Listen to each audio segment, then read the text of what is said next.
One of my most favorite things to do around the holidays is look through old books and magazines, trying to get inspiration and ideas for creating things. But nowadays we have Pinterest and YouTube, and nothing makes you feel as inadequate as watching beautiful people with lots of money decorating their homes from top to bottom. It's overwhelming sometimes. I have a love-hate relationship with that kind of stuff. About 2 years ago when I was at my sickest, I was bedridden pretty much. I was super depressed. I was homebound taking care of my sister. I watched a lot of YouTube. And one of my favorite channels was this young mom. I think she had 4 kids. She was beautiful, she was thin. She worked full time. She worked for a wine company. Hello, Jazz. Of course. And her husband was some big professional too, and they just had buckets of money. You could tell they lived in a historical old home. It was charming and just absolutely beautiful.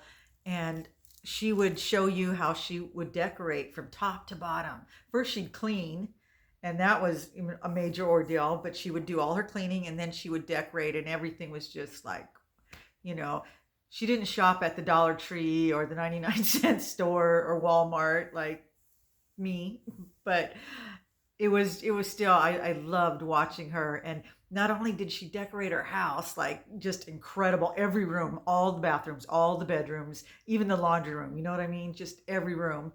And she'd film it all, but she'd also make these incredible meals. And her kitchen would just be like a dream kitchen, something out of a magazine.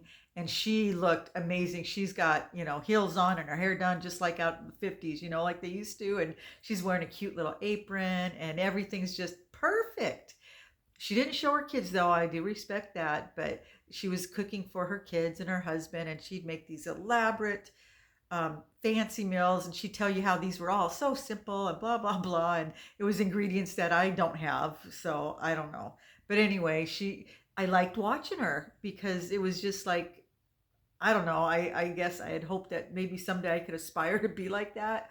But honestly, after a while, it got to be depressing because I felt so inadequate. It was like there was no way I was ever going to be able to do all that. No way. Work full time, raise 4 kids, look like $1 million. Your house is, incredible. And she's doing it all by herself. I didn't see her husband doing anything. He wasn't even in the picture. It was her up and down the ladder and doing all this wonderful stuff, and her porch and her yard. It was just, it was overwhelming. But she did a great job. She was wonderful. And it wasn't her fault that I felt inadequate or jealous. That was my own shortcomings. And now, 2 years later, I'm feeling better, and I would like to find her. I can't find her. I don't remember her name or anything. I would like to watch her again, but I've tried to find her. If you guys think you know who she is, if you could send me the link, I'd appreciate it because she really did a great job. She lived in a really fancy, like I said, historical old home, and then they decided to buy a bigger home. It was more of a suburban type home. It wasn't as charming, but it was bigger. They needed room with the kids and all that. And in the new home, she had like a 12-foot tree. It was just unbelievable. Okay, buddy, you got to quit with the claws, okay? But like I said, I would love to watch her now. But it's hard when you watch all these shows. I mean, it's fun in some respects because you get to see all these neat things, but when you try to replicate the stuff that they're doing and you're shopping at the Dollar Tree and the 99-cent store, it ain't the same. It's hard to, get that same look. But I do what I can. I'm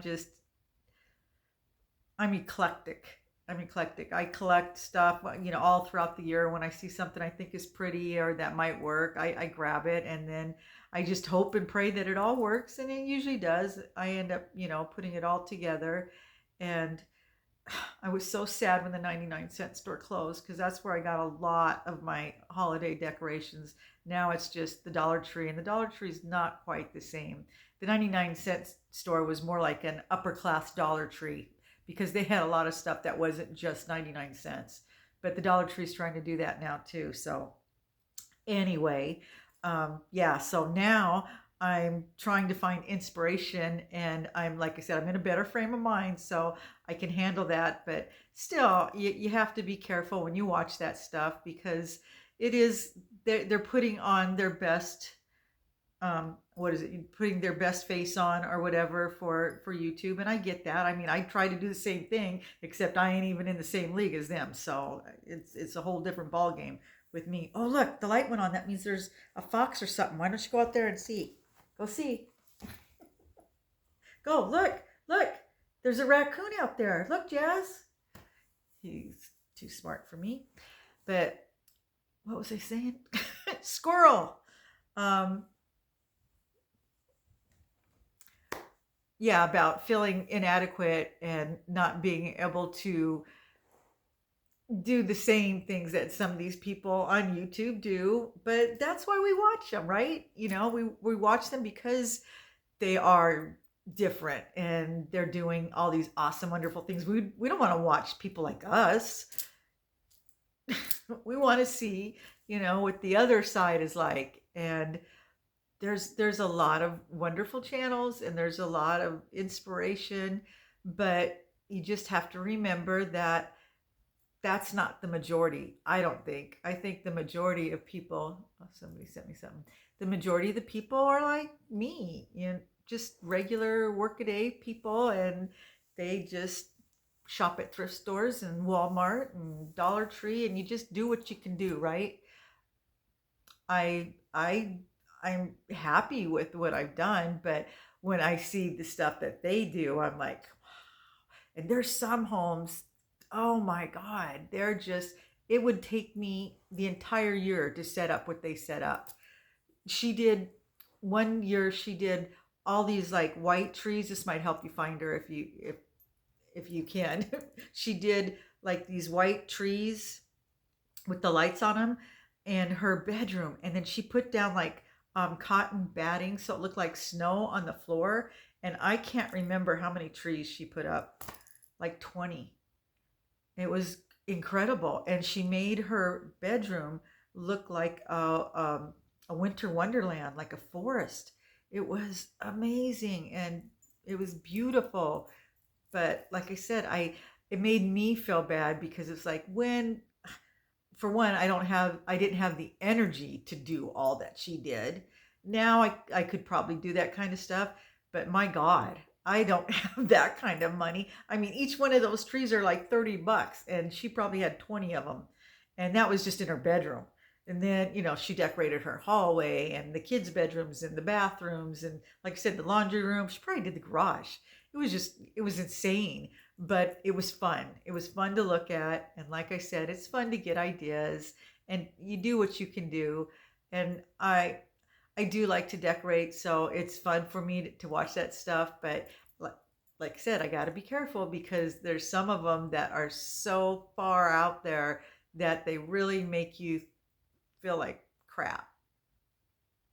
I don't think that's their intention, but and like I said, that's on me. That's not on them. That's my fault when I feel that way, when I feel insecure. I need to realize that not everybody has $1 million to decorate for Christmas, and that's okay. You can still make your home look nice and cozy and Christmassy without spending tons and tons of money. I've seen some people that do a lot of DIYs that are amazing, but it takes time, and some of us don't have a lot of time if we're working. But it's still, that would be helpful because then you would save a lot of money. And I like to be creative, so I think I would like to go along that line if I see people that are doing anything that I think I can actually replicate. Because some of the stuff, you see things and you're like, can't do that, can't do that. But if it's simple enough, I'll give it a try. So anyway, I wanted to post a few of my little decorations. Most of the stuff that I have is stuff that I've collected through the years. I've been married for 43 years. We've had a lot of Christmases, and I have a lot of stuff that I've had for years and years. And most of it is cheap. Most of it is stuff that I've gotten from Walmart, Dollar Tree, 99-cent store. We have a Ross. I don't know if you are familiar with Ross department stores. We have a Ross in our little small town. We don't have a lot of stores, but we do have a Ross. We don't have a Walmart or anything like that, but we have a Ross and we have a TJ Maxx, and they have some good bargains. So I get a lot of stuff there too. But that's it. That's where I get most of my stuff, and I've managed to piece it together to where it's not too bad, but it could be a little tacky, I'm sure. If you have a lot of money, you might look at my stuff and be like, okay. But I like it. My grandkids like it, and that's who I mainly decorate for is my family, my grandkids. I so my stuff is more geared towards children. Santa's workshop, candy canes, that kind of thing. Someday I'll have a grown-up Christmas and it'll look really elegant and beautiful, but for right now, this brings out the kid in me. I think because my mom did the beautiful, elegant Christmases, and they were really pretty. She even had like a blue tree one time, and she had the white Christmas tree and all that stuff, and it was really pretty, but it wasn't geared towards kids. So I always wanted that, and that's what I do, as you'll see with my decorations. But I'm just I'm happy. I'm happy, and that's all that matters, right? We just have to make ourselves happy, and just you do what you can do. It's surprising how you can really do a lot on a shoestring if you know how. I had an aunt, and she was really good at doing that, and thrift storing and garage sales, and one man's junk is another man's treasure. She could make what did they say? Pigskin purse out of a sow's ear. Is that right? Something like that. But yeah, she was really creative, and that's the part I do like. I like trying to be creative and make something out of nothing. And sometimes it works and sometimes it don't. But for the most part, I've been pretty fortunate. And another thing is when you have all that stuff, all those holiday decorations and stuff, you have to be able to store it. We have a shed, thank God, but it's starting to burst at the seams. I need to either get rid of some stuff or just stop buying. I think we're gonna have to get another shed. I don't know how else we're gonna work this, but anyway, I hope you enjoy. I did posted a few pictures of what I've got up so far. I'm still not done. I work on it a little bit every day, and I'll even be working on it up until Christmas. It's just how I am. So, like I said, I hope you enjoy. I wish YouTube had a way that when you post comments, you could post pictures because I would love to see other people's decorations. I'd love to see what you guys have and how creative you are and get some inspiration from you guys. So anyway, I'm going to let you guys go. Enjoy the pictures, and I will see you in the next video. Take care.